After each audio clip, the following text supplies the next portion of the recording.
స్వాగతం. వార్తల్లోని ముఖ్యాంశాలు.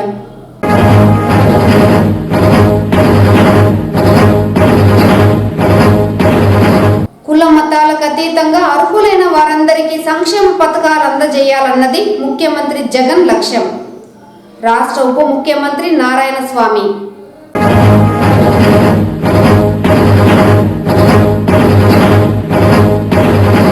ఎన్నికల సమయంలో రాజకీయాలలో మార్పులు సహజం. ZP chairman Govindappa Srinivasulu.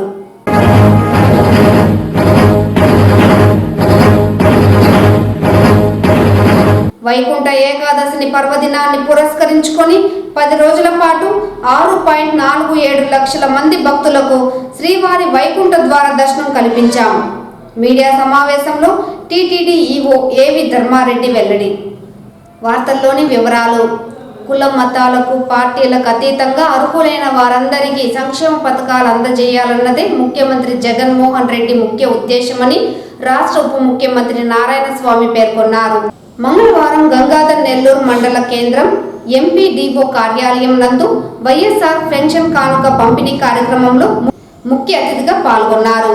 ఈ సందర్భంగా ఉప ముఖ్యమంత్రి మాట్లాడుతూ కులాలకు మతాలకు పార్టీలకు అతీతంగా అర్హులైన వారందరికీ సంక్షేమ పథకాలు అందజేయాలన్నదే ముఖ్యమంత్రి జగన్మోహన్ రెడ్డి యొక్క ముఖ్య ఉద్దేశమన్నారు.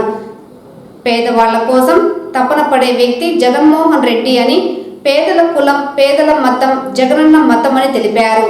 పేదల మహిళల రైతుల పక్షపాతి ప్రభుత్వం అని తెలిపారు.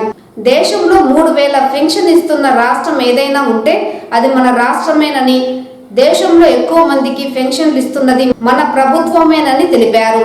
మహిళా సంఘాల రుణమాఫీ, వైఎస్ఆర్ పెన్షన్ 2000 నుండి 3000కు పెంచిన ఘనత జగనన్నదని తెలిపారు. దేశంలో ఏ రాష్ట్రంలో 3000 పెన్షన్ ఇవ్వలేదన్నారు. ఈ సందర్భంగా లబ్ధిదారులకు పెన్షన్లను పంపిణీ చేపట్టారు. ఈ సమావేశంలో ఇన్ఛార్జ్ ఎంపీడీఓ సుధాకర్, తహసీల్దార్ ఇన్బనాథన్, ఎంపీపీ అనితారెడ్డి, ప్రజాప్రతినిధులు గుణశేఖర్ రెడ్డి, బాబురెడ్డి, వెంకటరెడ్డి, ఏకాంబరం, బలరాం రెడ్డి, సురేంద్ర రెడ్డి, కొత్త పెన్షన్లు మంజూరైన లబ్ధిదారులు, మండల స్థాయి అధికారులు, ప్రజలు తదితరులు పాల్గొన్నారు.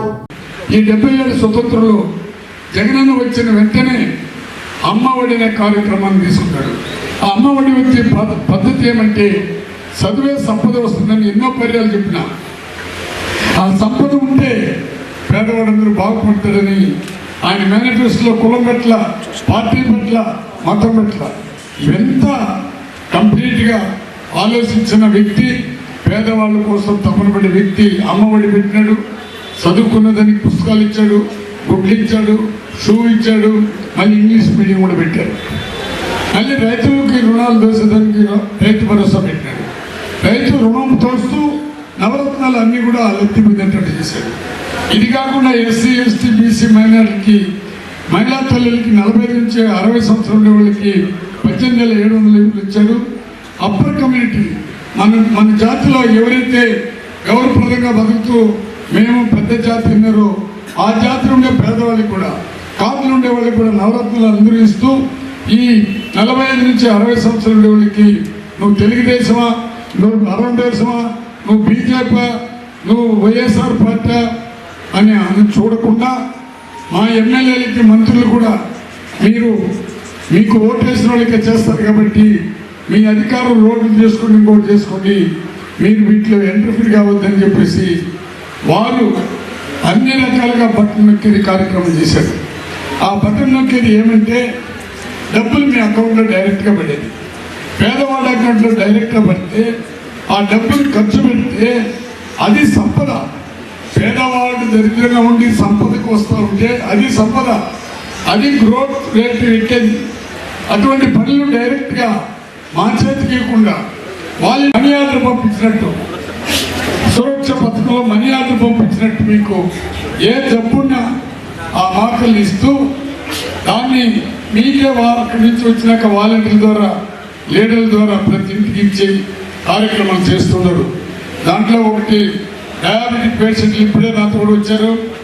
ఈ పెన్ టైప్ అనేది ఆ ఇంజక్షన్ ఎక్కువ కాస్ట్లీ, అది కూడా ఆ లిస్టులో చేరిస్తే మాకు బాగుంటుందని అడిగినారు. అది కూడా జగనన్న దృష్టి తీసుకొని పోతున్నాం. ఆ 25 లక్షల్లోనే ఆ పెన్ టైపు అదే అంటే డయాబెటిక్ అంటే ఈ షుగర్ వ్యాధి ఉండే వాళ్ళకి దానికి కూడా అది కూడా ఇంక్లూడ్ చేయమని చెప్పేసి జగనన్న దృష్టికి తీసుకొని పోతాము.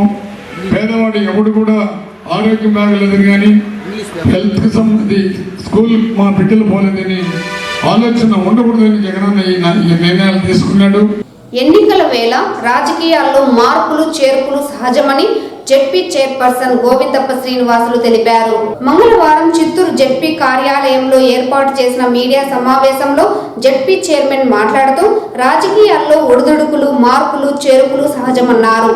పూతలపట్టు ఎమ్మెల్యే ఎంఎస్ బాబుకు సీఎం జగన్, మంత్రి పెద్దిరెడ్డి రామచంద్రారెడ్డి సముచిత స్థానం కల్పిస్తారని తెలిపారు. సంయమనం పాటించాలని, అధిష్టానం నిర్ణయానికి పార్టీ నాయకులు కార్యకర్తలు శిరస వహించాలని సూచించారు. ఎమ్మెల్యే ఎంఎస్ బాబుకు సముచిత స్థానం కల్పించేందుకు పెద్దిరెడ్డి రామచంద్రారెడ్డితో తాను కూడా చర్చిస్తానని హామీ ఇచ్చారు.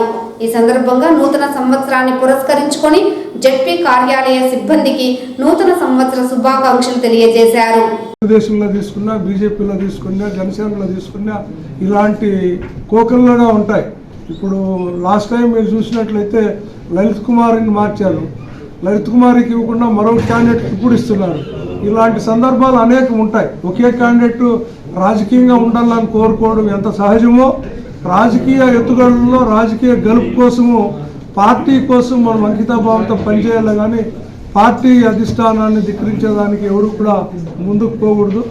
పార్టీ చిత్తశుద్ధితో ప్రతి ఒక్కరికి కూడా న్యాయం చేస్తామని చెప్తాను. కాబట్టి మా మిత్రులు సోదరులు ఎంఎస్ బాబు గారు కూడా మీ ద్వారా నేను వినియోగించుకుంటా ఉన్నా. గౌరవ ముఖ్యమంత్రి గారు పెద్దిరెడ్డి రామచంద్రారెడ్డి గారు మీకు తగిన గుర్తింపు ఇస్తారు. మీకు మంచి జరిగే విధంగా నా ప్రయత్నం కూడా మీకోసం ఉంటుందని చెప్పి తెలియజేస్తున్నాను. రాష్ట్రం మొత్తం మీద దాదాపు 60 స్థానాల్లో మార్పు వచ్చేట్లుగా మీరే పత్రికల్లో తెలియజేస్తున్నారు. గౌరవ ముఖ్యమంత్రి గారు చెప్పినప్పటికీ, పెద్దిరెడ్డి రామచంద్రారెడ్డి గారు చెప్పినప్పటికీ వాళ్ళు తెలియజేయలేదు ఈ విషయం ఇట్లా జరుగుతూ ఉంది. కానీ పత్రికా మిత్రులు పత్రికల్లో వచ్చే వార్తలు దాదాపు 60% 60 ఎమ్మెల్యేలు మారుస్తున్నట్టుగా మీ ద్వారా మాకు తెలుస్తూ ఉంది. 60 శాసనసభ్యులు మార్చినప్పుడు అక్కడ కేవలం ఎస్సీలు బీసీలే మాత్రం లేదు కదా, రెడ్లు నాయుడు కూడా వెళ్తున్నారు కదా పక్క స్థానాలు. కాబట్టి రాజకీయ పునర్లేఖనంలో ఇది ఒక భాగమే తప్పితే ఇందులో ఎవరికి ద్రోహం చేయాలని కానీ వాళ్ళని పక్కన పెట్టాలని కానీ పార్టీ నిర్ణయం కాదని నేను భావిస్తాను. చెప్పినట్లు చేసినారు, ముఖ్యమంత్రి గారిని అభిమానిస్తున్నారు కాబట్టి మేము కూడా నీకు సముచితమైన స్థానం కల్పిస్తామని చెప్తున్నారు. చిత్తూరు నగర పాలక సంస్థలో జరుగుతున్న అవినీతి అక్రమాలపై ఏసీబీ చేత విచారణ జరిపించాలని టీడీపీ నేతలు డిమాండ్ చేశారు.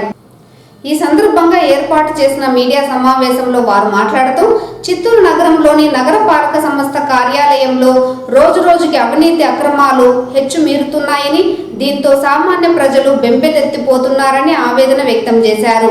ఓ పక్క పట్టణ ప్రణాళిక విభాగం, మరో పక్క రెవెన్యూ విభాగం, ఇంజనీరింగ్ విభాగాలలో అక్రమార్కుల దోపిడీకి అదుపు లేకుండా పోతోందని, అందిన కాడికి దోచుకోవడమే ప్రధానంగా రెవెన్యూ విభాగంలో పన్నులు వసూలు చేయకుండా లంచాలు వసూలు చేసి మున్సిపాలిటీ ఆదాయానికి గండి కొడుతున్నారని ఆగ్రహం వ్యక్తం చేశారు.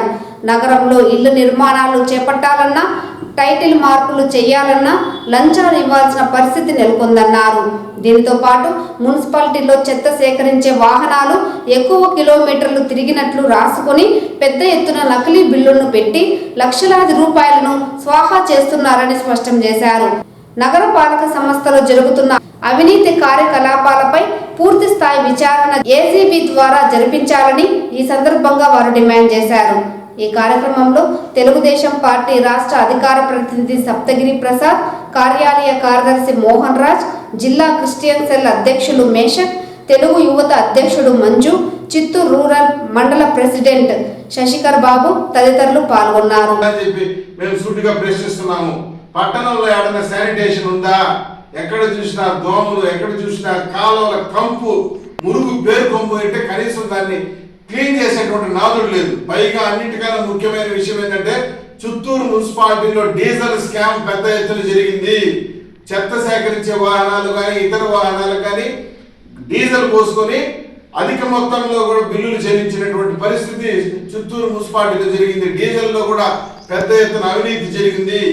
ఈ ప్రజల ధనాన్ని దోపిడీ చేసినటువంటి విధానం అన్నిటి కూడా బయట రావాలంటే చిత్తూరు మున్సిపాలిటీలో జరిగినటువంటి స్కాములు, ఈరోజు రెవెన్యూ ట్యాక్స్ వసూలు చేయడంలో జరిగిన అవినీతి కానీ, అదేవిధంగా టౌన్ ప్లానింగ్ లో ఉద్యోగి రామకృష్ణ చేస్తున్నటువంటి దందాకైనా కానీ, ఇంజనీరింగ్ విభాగంలో జరుగుతున్నటువంటి అవినీతి కానీ, శానిటేషన్ లో జరుగుతున్న అవినీతి కానీ, ఇవన్నీ బయటికి రావాలంటే యాంటీ కరప్షన్ బ్యూరో ఏసీబీ చేత విచారణ జరిపించాలి, మున్సిపాలిటీని కాపాడాలని చెప్పి తెలుగుదేశం పార్టీ గట్టిగా డిమాండ్ చేస్తున్నాం. పోలింగ్ సరళిపై అవగాహన నిమిత్తం పాఠశాల కళాశాల విద్యార్థులకు ఈ నెల 25న మాక్ పోల్ నిర్వహణ చేపట్టాలని విద్యాశాఖ మరియు ఇంటర్మీడియట్ ఎడ్యుకేషనల్ అధికారులను జిల్లా కలెక్టర్ షణ్మోహన్ ఆదేశించారు. మంగళవారం జిల్లా సచివాలయంలోని సమావేశపు మందిరంలో జిల్లా కలెక్టర్ స్వీప్ యాక్టివిటీస్ నిమిత్తం వివిధ శాఖల వారీగా చేపట్టవలసిన కార్యక్రమాల నిమిత్తం సంబంధిత అధికారులతో సమావేశమై సమీక్షించారు. ఈ సందర్భంగా జిల్లా కలెక్టర్ షణ్మోహన్ మాట్లాడుతూ జిల్లాలో ప్రతి పోలింగ్ స్టేషన్ వారీగా స్వీప్ యాక్టివిటీస్ ను BLO నిర్వహించాలని, ఓటు హక్కు నమోదు ప్రక్రియ మరియు ఓటర్లుగా ఉన్నవారు తమ ఓటు హక్కును వినియోగించుకునేలా అవగాహన పెంచాలన్నారు. ఈ కార్యక్రమంలో భాగంగా మరణించిన వారి పేర్లను తొలగించే విషయంపై సంబంధిత పంచాయతీ సెక్రటరీలతో సమన్వయం చేసుకొని ఈ ప్రక్రియను పూర్తి చేయాలన్నారు. ఆశా స్వయం సహాయక సంఘాల మహిళలు కూడా ఈ కార్యక్రమంలో భాగస్వాములు కావడం ద్వారా ఓటు హక్కు వినియోగంపై పెద్ద ఎత్తున అవగాహన కార్యక్రమాలు చేపట్టాలన్నారు. పోలింగ్ స్టేషన్లో వారీగా అక్షరాస్యత తక్కువగా ఉన్న చోట కూడా ఓటర్లుగా ఉన్నవారు తమ ఓటు హక్కును వినియోగించుకునేందుకు చర్యలు చేపట్టాలన్నారు. దీనితో పాటు ఎన్నికల పోలింగ్ సరళిపై అవగాహన నిమిత్తం పాఠశాల కళాశాల విద్యార్థులకు ఈ నెల 25న మాక్ పోల్ నిర్వహించేలా చర్యలు చేపట్టాలని విద్యాశాఖ మరియు ఇంటర్మీడియట్ అధికారులు అయిన DEO విజేంద్రరావు, DVEO సయ్యద్ మౌలాను కలెక్టర్ ఆదేశించారు.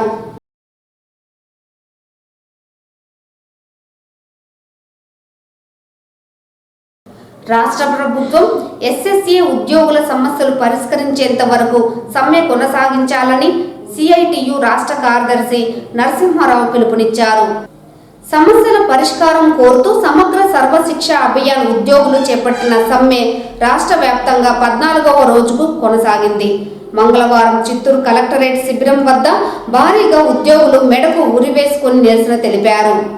ఈ సందర్భంగా CITU రాష్ట్ర కార్యదర్శి నరసింహారావు, CITU జిల్లా ఉపాధ్యక్షుడు బాడ గంగరాజులు మాట్లాడుతూ 4.5 సంవత్సరాలు గడిచిన విద్యాశాఖలో పనిచేసే సమగ్ర శిక్ష ఉద్యోగులను పట్టించుకోకుండా ప్రభుత్వం కాలయాపన చేస్తున్నదని విమర్శించారు. విద్యా కార్యక్రమాలు నిర్వహించడంలో SSA ఉద్యోగులు కీలక పాత్ర వహిస్తున్నారని తెలిపారు. రాష్ట్ర ప్రభుత్వం కష్టజీవుల సమస్యలను పట్టించుకోవడం లేదని తీవ్ర స్థాయిలో విమర్శించారు. 18 విభాగాలలో పనిచేస్తున్న SSC ఉద్యోగులు సమస్యలు ఎక్కువగా ఉందని, వారి సమస్యలు వెంటనే పరిష్కారం చేయాలని డిమాండ్ చేశారు. SSA ఉద్యోగులు ధైర్యంగా ఐక్యంగా పోరాడాలని సూచించారు. రాష్ట్ర ప్రభుత్వం మొండిగా వ్యవహరించకుండా కార్మికుల సమస్యలను పరిష్కరించి సమ్మె విరమింపజేసే విధంగా చర్యలు తీసుకోవాలని డిమాండ్ చేశారు. ఇప్పటికైనా ప్రభుత్వం స్పందించకపోతే వీరి పోరాటానికి అన్ని ప్రజా సంఘాలు మద్దతు తెలుపుతాయని తెలిపారు. సమస్యలు పరిష్కారం అయ్యేంత వరకు సమ్మెను కొనసాగించాలని పిలుపునిచ్చారు. ఈ కార్యక్రమంలో SSA ఉద్యోగుల సంఘ నాయకులు శ్రీనివాసులు, వేలాయుధం, నారాయణలతో పాటు అధిక సంఖ్యలో ఉద్యోగులు పాల్గొన్నారు. వీళ్ళ డిమాండ్లో ప్రధానమైనది సమాన పనికి సమాన వేతనం ఇవ్వాలని, HR పాలసీ అమలు చేయాలని, SSAలో పనిచేసే ఉద్యోగులందరినీ రాష్ట్ర ప్రభుత్వ హామీ ప్రకారం అందరినీ పర్మనెంట్ చేయాలంటే డిమాండ్లు ఏవైతే ఉన్నాయో ఈ డిమాండ్లన్నీ న్యాయసమ్మతమైనవి, ఈ ప్రభుత్వం పరిష్కరించదగినవి. సమస్యలను ప్రభుత్వం సానుకూలంగా పరిశీలించాలని, తక్షణమే పరిష్కారం చేయాలని చెప్పని జిల్లాలో 14వ రోజు సమగ్ర శిక్షా ఉద్యోగుల నిరసన కార్యక్రమాలు అనేవి చాలా ఉధృతంగా చేస్తున్నాము. ఎందుకంటే గత 14 రోజులుగా మా యొక్క శాంతియుతమైన నిరసన కార్యక్రమాలు చేశాము. కానీ ప్రభుత్వం మాత్రము ఎలాంటి స్పందన లేకుండా మా యొక్క కష్టాన్ని గుర్తించి మాకు న్యాయం చేయండి అనేసి వేడుకుంటుంటే ప్రభుత్వం మాత్రము మొద్దు నిద్రలో నిద్రపోతూ మమ్మల్ని పట్టించుకోకుండా ఉంది. కావున ఈరోజు ఉరితాళ్లతో నిరసన కార్యక్రమాన్ని చేస్తున్నాము. కానీ ఇది ఎంతటితో ఆగదు. మున్ముందు ఇది ఈరోజు నిరసన కార్యక్రమాన్ని చేశాము. కానీ మీరు ఇదే విధంగా స్పందించకుండా మీరు నిద్రపోతుంటే మాత్రము మున్ముందు ఖచ్చితంగా వేలాది మంది ఉద్యోగులు ఖచ్చితంగా ఉరితాళ్లతో ఉరివేసుకుని చనిపోయేటువంటి కాలం కూడా ముందు ఉంటుందని తెలియజేసుకుంటూ ప్రభుత్వ శాఖల్లో విధులు నిర్వహిస్తున్న డ్రైవర్ సోదరులకు కొత్త సంవత్సరంలో అంతా మంచే జరగాలని ఆ సంఘం జిల్లా అధ్యక్షులు పన్నీర్ సెల్వం కోరారు. నూతన సంవత్సరం సందర్భంగా సాటి డ్రైవర్ సోదరులకు శుభాకాంక్షలు ప్రకటించారు. ఈ సందర్భంగా ఆయన మాట్లాడారు. క్షేత్రస్థాయిలో డ్రైవర్లు ఎదుర్కొంటున్న సమస్యల పరిష్కారానికి దశల వారీగా చర్యలు తీసుకుంటామన్నారు. అలాగే డ్రైవర్ల సమస్యలపై నూతన సంవత్సరం సందర్భంగా జేసీ డిఆర్ఓను కలిసి మర్యాదపూర్వకంగా వినతి పత్రం సమర్పించారు. ముందుగా పండుగ శుభాకాంక్షలు తెలిపిన పన్నీర్ సెల్వం డ్రైవర్ల సమస్యలపై జేసీతో చర్చించారు. ఈ కార్యక్రమంలో సంఘం రాష్ట్ర సభ్యులు సురేష్ బాబు, గౌరవ అధ్యక్షులు షణ్ముగం, మురద్ బాషా, రామన్న, అన్నామలై, బాలాజీ, ధనంజయ, కార్యవర్గ సభ్యులు పాల్గొన్నారు.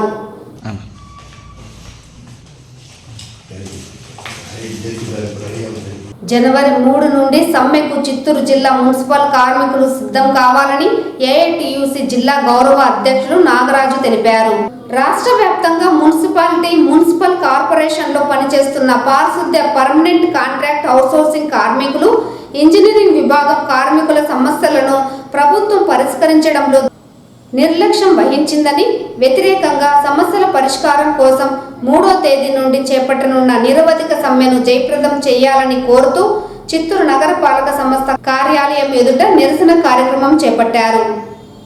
ఈ సందర్భంగా ఏఐటియుసి జిల్లా గౌరవ అధ్యక్షులు నాగరాజు మాట్లాడుతూ రాష్ట్ర వ్యాప్తంగా 5 కోట్ల మంది ప్రజలు అనారోగ్య బారిన పడకుండా తమ ఆరోగ్యాన్ని క్షీణింప చేసుకుంటూ ప్రజల ఆరోగ్యాన్ని కాపాడుతున్న పారిశుద్ధ్య కార్మికుల న్యాయమైన సమస్యలను పరిష్కరించడంలో జగన్మోహన్ రెడ్డి ప్రభుత్వం మొండి వైఖరి అవలంబిస్తున్నందుకు వ్యతిరేకంగా 3వ తేదీ నుండి నిరవధిక సమ్మెను చేపడుతున్నట్లు తెలిపారు.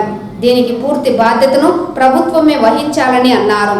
ప్రభుత్వం మున్సిపల్ పారిశుద్ధ్యం పర్మనెంట్ కార్మికుల కాంట్రాక్ట్ అవుట్సోర్సింగ్ ఇంజనీరింగ్ విభాగం క్లాబ్ ఆటో డ్రైవర్ల సమస్యలను పరిష్కరించేంత వరకు నిరవధిక సమ్మె కొనసాగిస్తామని ప్రభుత్వాన్ని హెచ్చరించారు. సమ్మె 3వ తేదీ చేస్తారు కాబట్టి ఈరోజు రాష్ట్ర ప్రభుత్వం సంబంధించిన మున్సిపల్ కమిషనరు, అదేవిధంగా దానికి సంబంధించినటువంటి మంత్రి సురేష్ గారు ఈరోజు చర్చలకు పిలిచారు. ఇప్పుడు చర్చలు జరుగుతోంది విజయవాడలో చర్చలు జరుగుతోంది. చర్చలు కానీ సఫలమైతే మన యొక్క సమ్మెను విరమింపు చేస్తాం, లేకపోతే మన సమ్మెను కొనసాగిస్తామని కూడా ఈ సందర్భంగా తెలియజేస్తున్నాం. ఏదైతే జగన్మోహన్ రెడ్డి పాదయాత్ర ఇచ్చారో పారిశుద్ధ్య కాంట్రాక్ట్ కార్మికుల్ని పర్మనెంట్ చేస్తామని, వాళ్ళు కనీస వేతనం పెంచుతామని, పర్మనెంట్ కార్మికులకు సంబంధించిన పిఎఫ్ అరియర్స్, అదేవిధంగా వాళ్ళకి సంబంధించిన ఇంక్రిమెంట్లు, జీపీఎఫ్ అన్ని కూడా చేస్తామన్నారు. అదేవిధంగా ఇంజనీరింగ్ సెక్షన్లో కూడా వాళ్ళు కూడా హెల్త్ అలవెన్స్లు ఇవ్వాలని కూడా మనం ఏఐటీగా డిమాండ్ చేసినాం. కాబట్టి హెల్త్ అలవెన్స్లో మనకు సరిగా రావడం లేదు, అదేవిధంగా జీతాలు కూడా సిద్ధంగా రావడం లేదు. కాబట్టి మనలో పర్మనెంట్ చేయాలా, ఉద్యోగులను గుర్తించాలా, ఆబ్కాసిని రద్దు చేయాలా, ఆబ్కాసిని రద్దు చేసి మమ్మల్ని పర్మనెంట్గా చేయాలనేసి కూడా మనం డిమాండ్ చేస్తున్నాం. వైకుంఠ ఏకాదశి పర్వదినాన్ని పురస్కరించుకొని 2023 డిసెంబర్ 23 నుండి 2024 జనవరి 1వ తేదీ వరకు 10 రోజుల పాటు 6.47 లక్షల మంది భక్తులకు శ్రీవారి ఆలయంలో వైకుంఠ ద్వార దర్శనం కల్పించామని టీటీడీ ఈవో ఏవి ధర్మారెడ్డి తెలిపారు. తిరుమల అన్నమయ్య భవన్లో మంగళవారం ఈవో మీడియా సమావేశం నిర్వహించారు. ఈ సందర్భంగా ఆయన మాట్లాడుతూ భక్తులకు ఎలాంటి అసౌకర్యం కలగకుండా వారికి నిర్దేశించిన సమయంలోనే సంతృప్తికరంగా స్వామివారి వైకుంఠ ద్వార దర్శనం కల్పించామన్నారు. దర్శించుకున్న భక్తులతో పాటు అన్నప్రసాదాలు స్వీకరించిన భక్తుల సంఖ్య గతం కంటే పెరిగిందని చెప్పారు. భక్తులు క్యూ లైన్లో చలికి ఇబ్బందులు పడుతూ ఎక్కువ సమయం వేచి ఉండడాన్ని నివారించేందుకు టైం స్లాట్ టోకెన్లు జారీ చేశామన్నారు. 10 రోజులకు కలిపి వీఐపీ బ్రేక్ దర్శనానికి సంబంధించి మొత్తం 19,255 టికెట్లు జారీ చేశామని, 18,578 మంది హాజరు కాగా 677 మంది గైర్హాజరయ్యారని తెలిపారు. మీడియా ప్రతినిధులు అడిగిన ప్రశ్నకు ఈవో సమాధానమిస్తూ అలిపిరి పాదాల మండపం వద్ద గల రాతి మండపం కూలిపోయే స్థితికి చేరుకుందని, దీని పునర్నిర్మాణానికి సంబంధించి భారత పురావస్తు శాఖకు పలుమార్లు లేఖలు రాసినా స్పందన లేదని తెలిపారు. నందలూరులోని శ్రీ సౌమ్యనాథ స్వామి వారి ఆలయ గోడ కూలిందని, దీనికి సంబంధించి పురావస్తు శాఖకు లేఖలు రాసినా స్పందించడం లేదని చెప్పారు.